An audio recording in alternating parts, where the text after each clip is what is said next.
Hi, Doug. Hey, Roger Farina with Citizen Media News with rebel legend Doug Collins.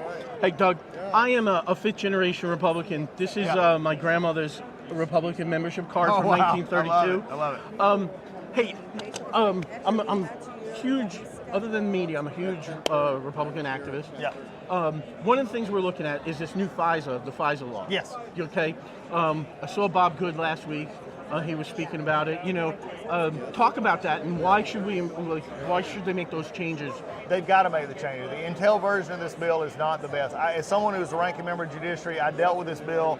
I've dealt with this problem for a long time, and we've got to set in some case. I don't have no problem what you do overseas. In fact, we've got to have robust, do anything to get intel from overseas. But when it comes to either, especially the United States or American citizens, there is issues that need to be at least have a look at. We had proposed, Jim Jordan and I and some others, we had proposed an ombudsman part of this. A number of years ago, it got shot down because everybody wants to scare people into a 9/11 scenario. Well, we're not going to know. No, we're still a democracy that's a republic that actually has rights that are guaranteed by my Constitution. Right. And so this is a very important bill.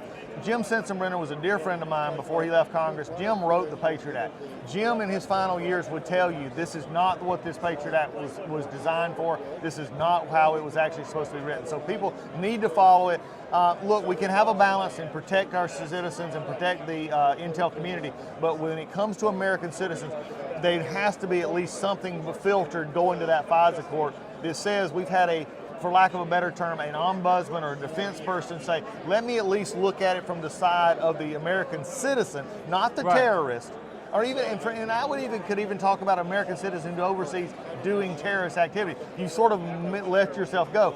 Yeah. But there's certain things that need to be looked at because the FISA court is like a grand jury that only gets one side. Right. So we've got to actually be able to put some of that in, and I hope that that's what will actually happen in this, but it's a long way to go. Because, I'm a big proponent of saying, I went to the border, this is a passport, I always thought the border was a big issue, but talking to Bob Good about this FISA thing, where they can go and get data off of you from going into coffee shops and buying data that they would need a warrant to get. And that's again, how they classify it, and that's one of the reasons that again, the media don't want to pick it up because number one, it's hard. Number two, it's easier.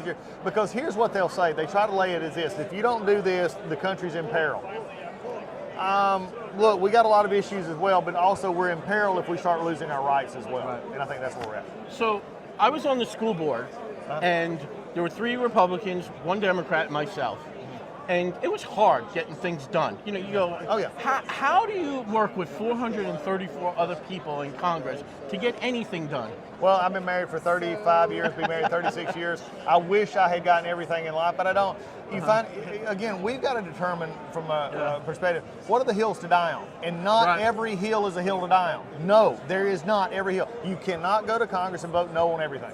Period. Right. If you do, you're not helping your constituents. Right. Now, that doesn't mean that you give up a moral principle, abortion, things like that. But again, spending issues. Would you rather have a Congress and Republicans who can agree to cut 10% or 15% and instead end up with nothing, or would you rather have the 15 to 20% in policies that we can work on and then come back and get it again or get nothing? We have too many people that believe that nothing is fighting, and that's not fighting. Gotcha. That's just getting nothing done. Gotcha. Last thing.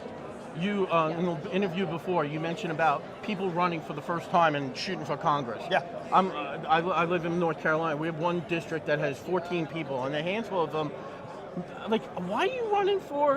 They can always say that they ran. Because it's a rarity that any of those folks, if they don't have the fundamentals, they will not win.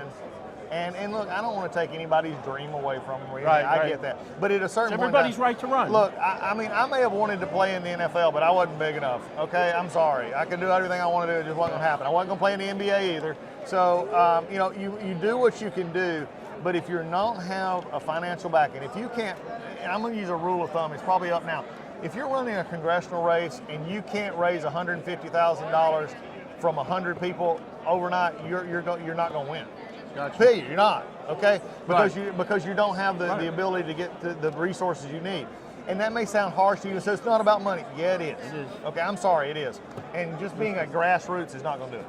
What's your websites and stuff like that? At Rep Doug Collins is my Twitter handle. You can also go to DougCollinspodcast.com. It's nice to meet you. I appreciate it.